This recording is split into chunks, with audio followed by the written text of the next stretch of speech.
štai ir vėl kalėdos. Štai ir vėl aš jūs galėsiu išvysti.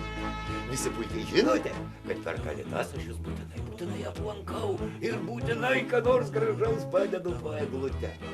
Na, o šį sykį aš labai norėčiau jūs išvysti pas save svečiuose. Todėl atvykite gruodžio 19, 20, 26 ir 27 dienomis nuo 14 iki 19 valandos. Mano pasakų kalėdinį miestelį, atostogų parke. Čia mes pašėlsime, paišdykausim, daineles padainuosim. Žodžiu, bus labai linksma. Neliūdėsite ir jūs, ir jūsų tėveliai. Laukiu, labai aš jūsų visų laukiu. Wish it was a